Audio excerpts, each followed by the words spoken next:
Hello students, good morning. Hindi score with Bihar channel पर आपका स्वागत है। आज मैं आपके लिए लेकर आई हूँ बाजार दर्शन निबंध के प्रश्नोत्तर।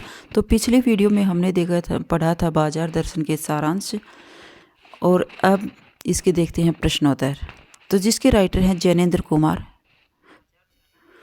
क्वेश्चन नंबर 1 है, यह पाठ गद्य लेखक की किस विधा से लिया गया है? बाजार दर्शन पाठ एक गद्य लेखन के निबंध विधा में लिखा गया है। बाजार दर्शन का प्रतिपादक क्या है? बाजार दर्शन का प्रतिपादक है बाजार के उपयोग का विवेचन या विवेचना करना। नेक्स्ट क्वेश्चन है, बाजार का पोषण करने वाले अर्थशास्त्र को लेखक ने क्या नाम दिया है? बाजार का पोषण करने वाले अर्थशास्त्र को लेखक ने अनीति शास्त्र का नाम दिया है। मोस्ट इम्पोर्टेंट क्वेश्चन बनता है। लेखक का मित्र किसके साथ बाजार गया था? लेखक का मित्र अपनी पत्नी के साथ बाजार गया था। लेखक के मित्र ने खरीदारी का श्रेय किसे दिया था?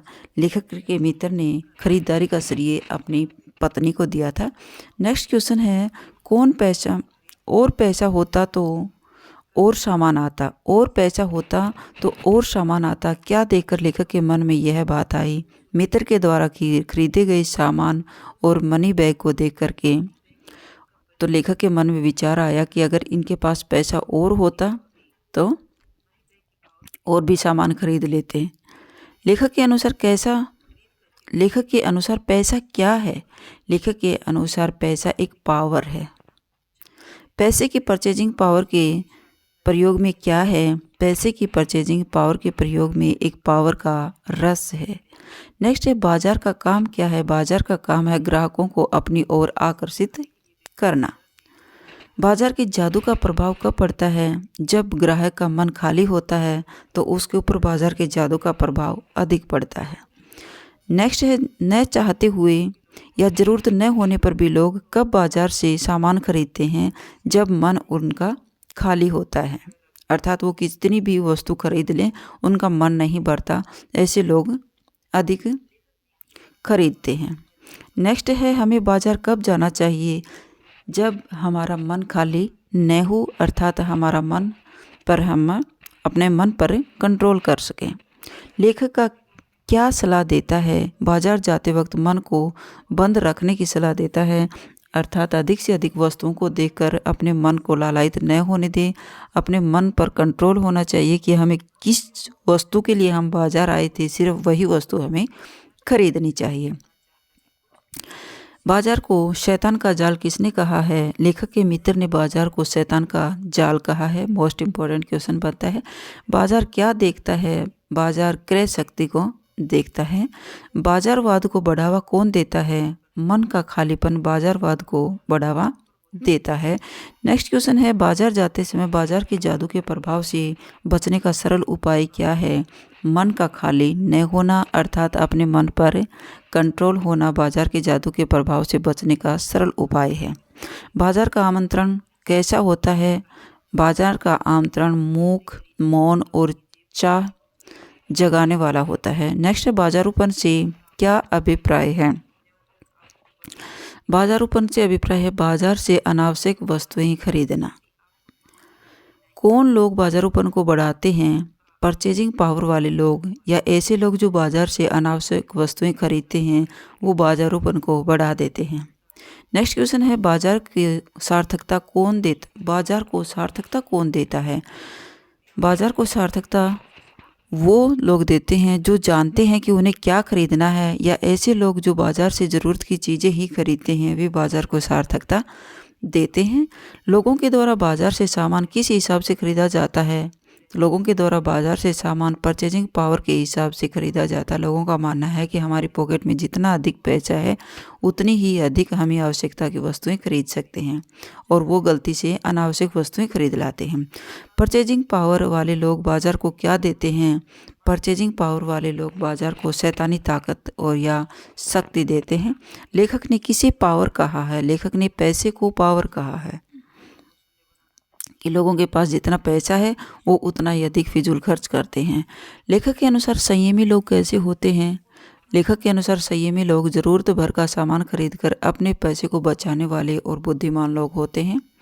बाजार दर्शन पाठ में किसकी जादू की बात कही गई है? बाजार दर्शन पाठ में बाजार के जादू की बात कही गई है।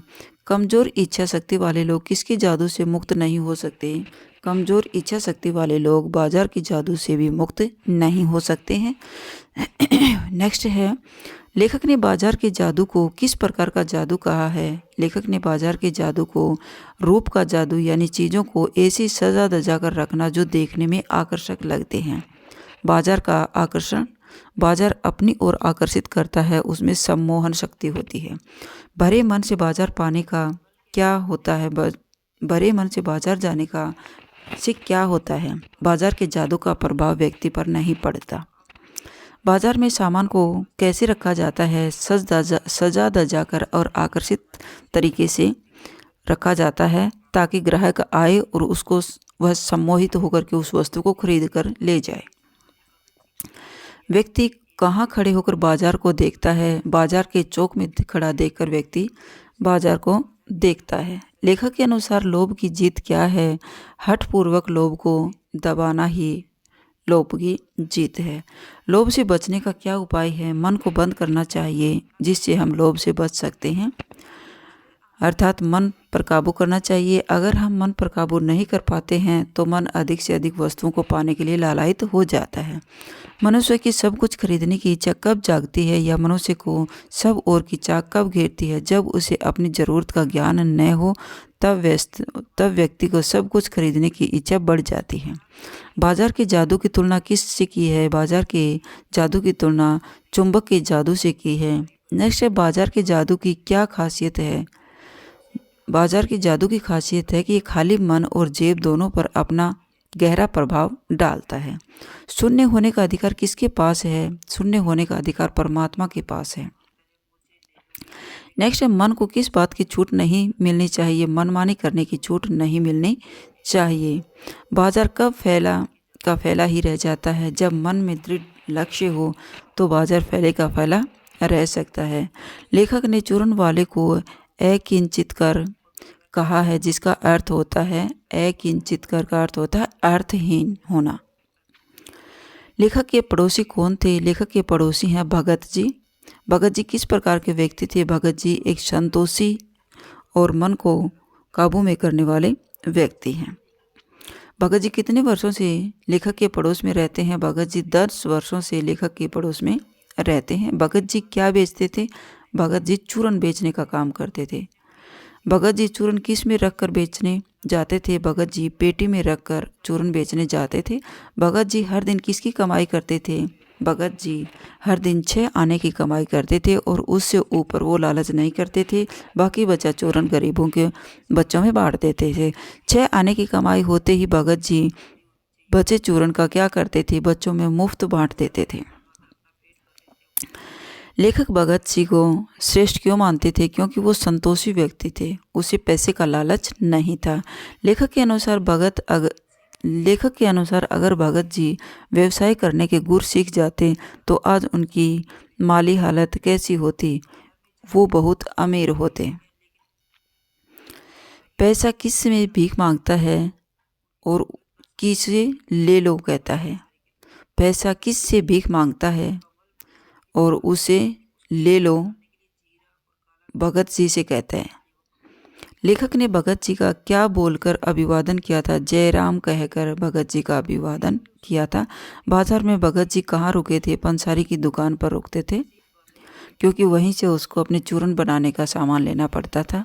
जीरा और काले नमक जैसी वस्तुओं की ज़रूरत होती थी तो वो पंसारी की दुकान पर ही जाते थे। बाजार की चकाचौंध भगत जी को प्रभावित नहीं कर पाती थी। पाठ के अनुसार किस पात्र पर बाजार के जादू का प्रभाव बिल्कुल नहीं पड़ता था? भगत जी पर बाजार के जादू का प्रभाव बिल्कुल भी नहीं पड़ता था। पाठ में लेखक के कुल कितने मित्रों का जिक्र हुआ है? पाठ में लेखक के 2 मित्रों का जिक्र हुआ है। एक तो भगत जी का और दूसरे वो मित्र थे जो अपनी पत्नी के साथ बाजार में आए थे, अनावश्यक वस्तुएं खरीद करके ले गए थे। जो लोग बाजारों में बाजारूपन बढ़ाते हैं वो साथ ही साथ अन्य किस दोष को भी बढ़ाते हैं? छल कपट को भी बढ़ाते हैं। कौन मनुष्य को असंतोष, तृष्णा और ईर्ष्या से घायल करके बेकार बनाता है? बाजार का चौक मनुष्य को असंतोष, तृष्णा और ईर्ष्या से घायल करके बेकार बनाता है। बाजार का जादू किस माध्यम से काम करता है? बाजार का जादू आंखों के माध्यम से काम करता है।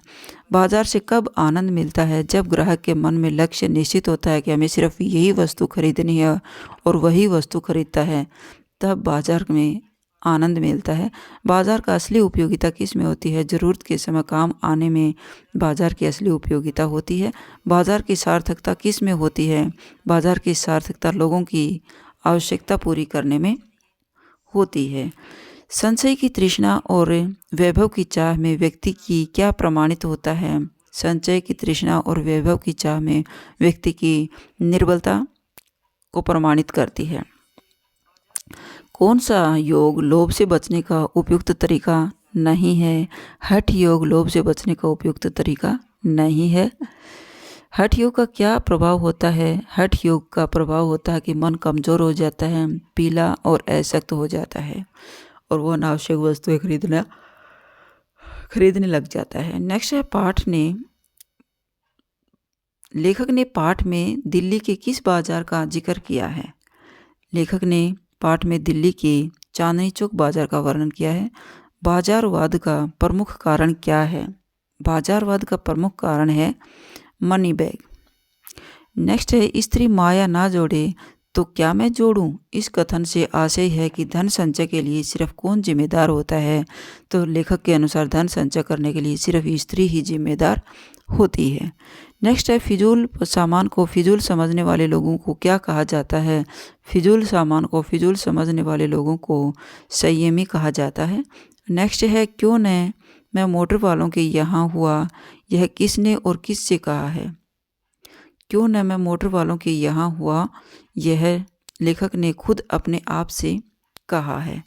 लेखक के अनुसार किस प्रकार का व्यक्ति धन की ओर झुकता है? लेखक के अनुसार निर्बल व्यक्ति धन की ओर झुकता है। व्यक्ति की निर्बलता किस से प्रमाणित होती है?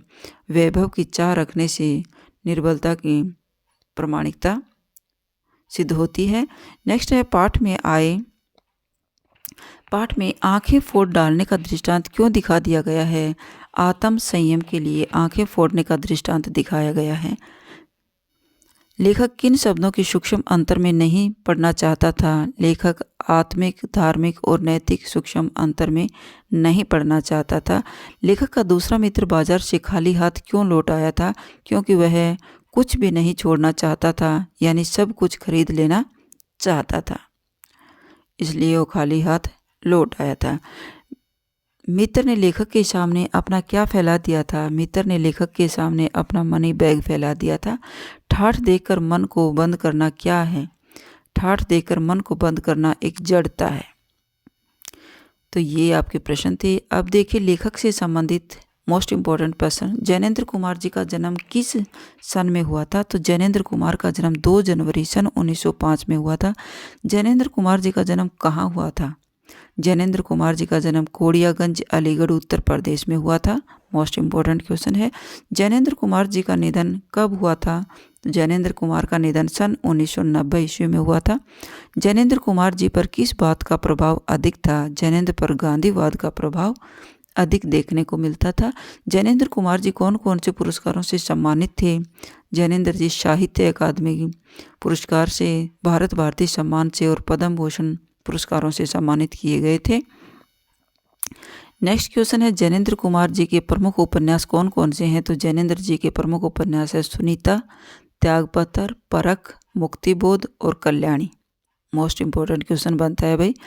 जैनेंद्र कुमार जी के प्रमुख कहानी कौन कौन सी हैं? पाजेब, खेल, नीलम देश की राजकुमारी, अपना अपना भाग्य और तत्सम।